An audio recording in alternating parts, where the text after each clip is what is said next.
Good afternoon my dear students. दोस्तों, जैसा कि आप जानते हैं कि हम लोग वर्ड ज्योग्राफी को लेकर के चल रहे हैं और वर्ड ज्योग्राफी में हमने 4 वीडियो आपको प्रोवाइड कर दिया है। यदि आप इससे पहले की वीडियो नहीं देखे हैं तो आप जो है प्ले लिस्ट में जा करके वर्ड ज्योग्राफी खोल करके और उस चारों वीडियो को देख लें। आज हम लोग का ये 5वां वीडियो है और 5वें वीडियो में हमने टॉपिक लिया है चट्टान। चट्टान से कोई भी क्वेश्चन आपका किसी भी परीक्षा में नहीं छूटेगा।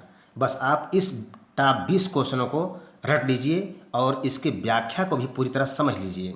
तो आइए हम लोग देर न लगाते हुए क्वेश्चन नंबर 1 की शुरुआत करते हैं।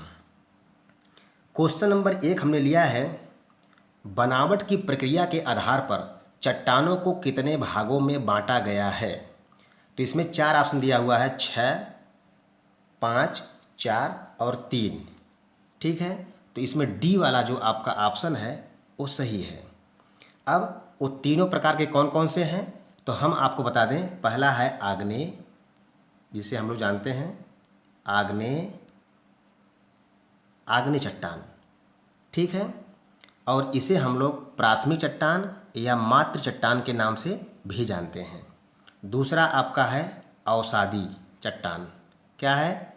अवसादी चट्टान। और तीसरा आपका है रूपांतरित चट्टान। क्या है? रूपांतरित चट्टान। ठीक है, तो पहले क्वेश्चन में हमने ये जाना कि बनावट के आधार पर चट्टानों को 3 भागों में विभाजित किया गया है। पहला है आग्नेय, दूसरा है अवसादी और तीसरा है रूपांतरित। क्वेश्चन नंबर 2 की तरफ बढ़ते हैं।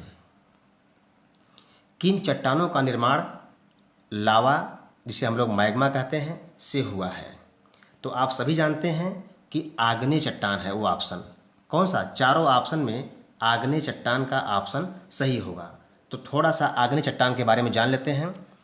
सबसे पहली चीज़ कि जो आग्नेय चट्टान होती है यह सभी चट्टानों में सबसे ज़्यादा अर्थात 95%, कितना? 95% मिलती है।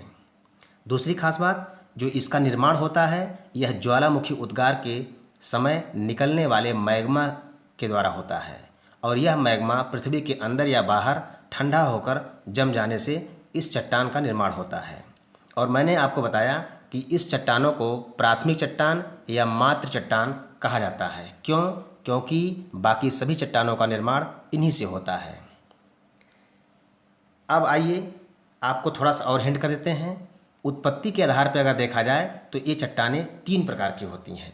कौन कौन सी? पहला ग्रेनाइट, दूसरा बेसाल्ट और तीसरा ज्वालामुखी। ठीक है, क्वेश्चन नंबर 3 तरफ बढ़ते हैं आगे। किन चट्टानों निम्न में से किन चट्टानों को प्राथमिक या मातृ चट्टानों की संज्ञा दी गई है। तो मैंने अभी बताया कि आग्नेय चट्टान को प्राथमिक चट्टान या मातृ चट्टान की संज्ञा दी गई है। क्वेश्चन नंबर 4 है, उत्पत्ति के आधार पर आग्नेय चट्टानों को कितने भागों में बांटा गया है। तो मैंने बताया 3 भागों में बांटा गया है। कितने भागों में? 3 भागों में बांटा गया है। 3 कौन कौन सा है? ग्रेनाइट, बेसाल्ट और तीसरा आपका है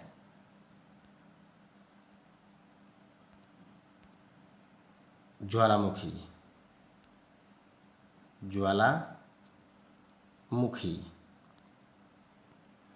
तो क्वेश्चन नंबर 5 की तरफ बढ़ते हैं। जब मैग्मा धरातल के ऊपर न पहुंचकर अंदर ही जमकर ठोस रूप ग्रहण कर लेता है तो उसे हम क्या कहते हैं। 4 ऑप्शन दिया हुआ है और इसमें से आपको चूज करना है। तो उसे हम कहते हैं ग्रेनाइट, क्योंकि ये आग्नेय का प्रकार है। ध्यान दीजिएगा, ग्रेनाइट किसे कहते हैं या इन चट्टानों का निर्माण कैसे होता है। तो इन चट्टानों के निर्माण में मैग्मा धरातल के ऊपर न पहुंचकर अंदर ही जम करके ठोस रूप धारण कर लेता है। ठीक है, और ये भी आप जानते रहिए कि मैग्मा ठंडा होने की प्रक्रिया बहुत धीमी होती है। क्यों? क्योंकि पृथ्वी के अंदर का जो तापमान होता है वो बहुत अधिक होता है, इसलिए इससे बनने वाले जो क्रिस्टल होते हैं वो काफ़ी बड़े होते हैं। क्वेश्चन नंबर 6 हमने लिया है,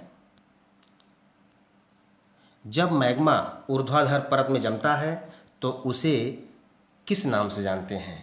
तो जब ये ऊर्ध्वाधर जमा होता है तो उसे किस नाम से जानते हैं? तो उसे हम लोग कहते हैं डाइक।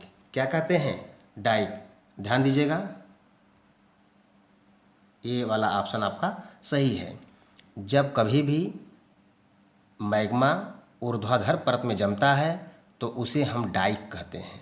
ठीक है, और यह ज्वालामुखी के प्रकार में आएगा या यह ज्वालामुखी क्रिया में होता है। तीसरा आपका है, जब मैग्मा क्षैतिज रूप में जमता है तो उसे किस नाम से जानते हैं? तो जब मैग्मा क्षैतिज रूप में जमा होता है तो उसे हम सिल कहते हैं। SILL। क्या कहते हैं? सिल। SILL। ए बी वाला ऑप्शन आपका सही है। क्वेश्चन नंबर 8 है, जब आधार पर मैग्मा जमने से बनी चट्टानों को किस नाम से जानते हैं? कहने का मतलब, जब आधार पे बनता है, मैग्मा आधार पे जमता है तो उससे जो चट्टान बनती है उसे किस नाम से जानते हैं? तो उसे हम लोग जानते हैं किस नाम से? बैथोलिथ। ठीक है, अर्थात डी वाला आपका ऑप्शन सही है। क्वेश्चन नंबर 9 है, जब मैग्मा गुंबद या लेंस के आकार में जमता है तो हम उसे किस नाम से जानते हैं? तो उसे हम कहते हैं लैकोलिथ, अर्थात सी वाला ऑप्शन आपका सही है। ठीक है, इस तरह से कई क्वेश्चन पूछे गए हैं, ध्यान दीजिएगा। इसमें से एक भी क्वेश्चन आपका छूटना नहीं चाहिए कि जब मैग्मा क्षैतिज में जमे या लेंस या आकार के रूप में जमे या आधार पर जमे, तो इन सब चीज़ों को बहुत ध्यान से, ठीक है, अपने माइंड में बैठा लीजिए।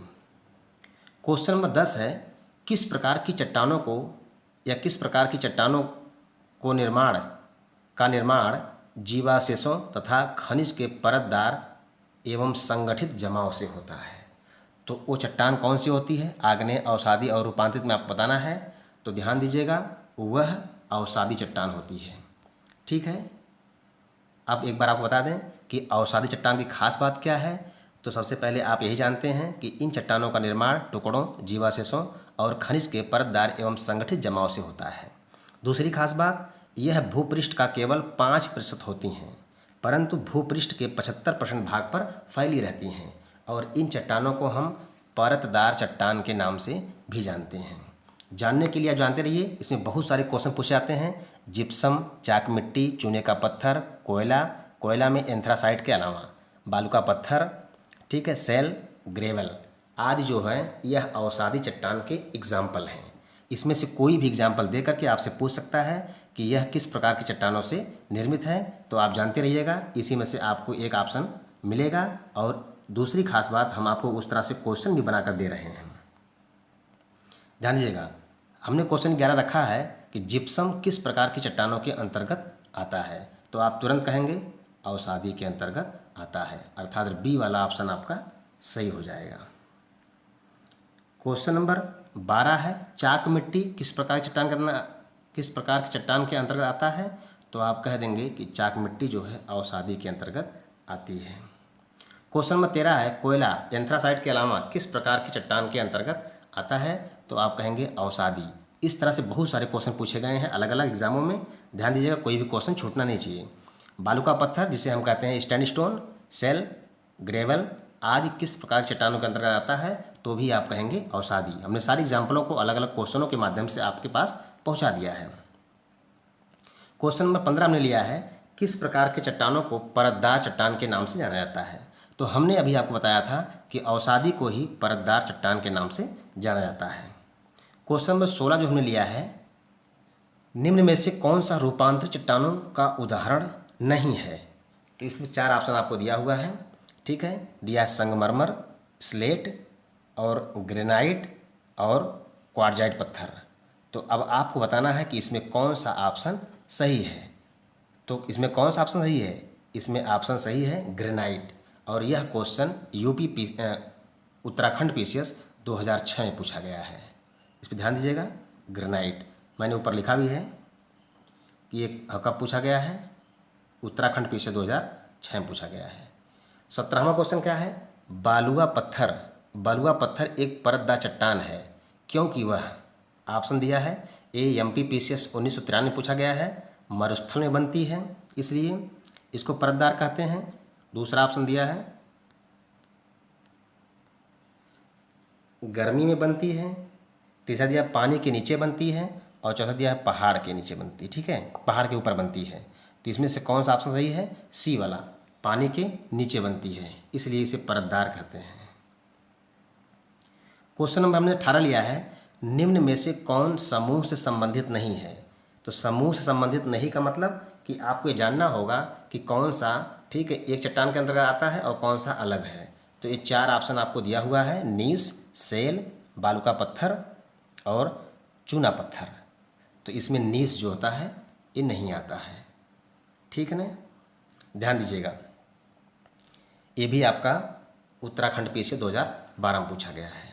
19वां जो क्वेश्चन आपका लिया गया है वो आपका क्या है, निम्न में से कौन सा रूपांतरित चट्टानों के रूपांतरण से बनी शैलें नहीं हैं? तो एक क्वेश्चन आपका दिया हुआ है और 4 ऑप्शन दिया हुआ है, फाइलाइट, सिस्ट, सर्पेंटाइन और नीस। इसमें सर्पेंटाइन जो है यह नहीं है, तो आप ऑप्शन में लगा देंगे सी वाला ऑप्शन। क्वेश्चन नंबर 20 और लास्ट है, रूपांतरित चट्टानों गैब्रो से बनने वाली शैल है।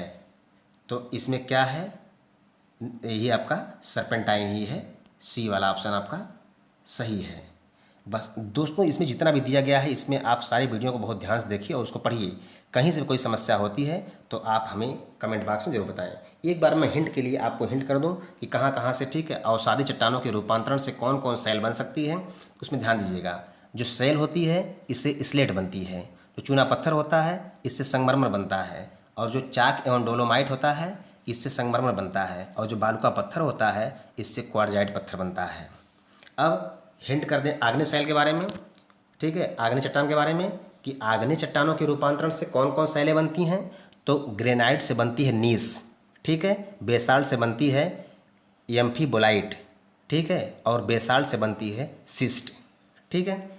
इसी तरह से रूपांतरित जो आपकी चट्टानें हैं, इस रूपांतरित चट्टानों के रूपांतरण से कौन कौन शैलें बनती हैं, तो हमने आपको बताया कि स्लेट से बनती है फाइलाइट, और फाइलाइट से बनती है सिस्ट, और गैब्रो से बनती है सर्पेंटाइन, और कांग्लोमेरेट से बनती है क्वार्जाइट पत्थर।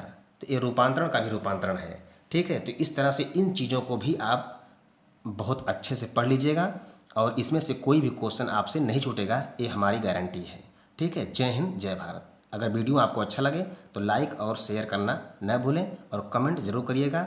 इससे एक सारे क्वेश्चनों को हम आप तक स्वयं लिख करके और उसको, ठीक है, चूज करके आप तक पहुंचाते हैं।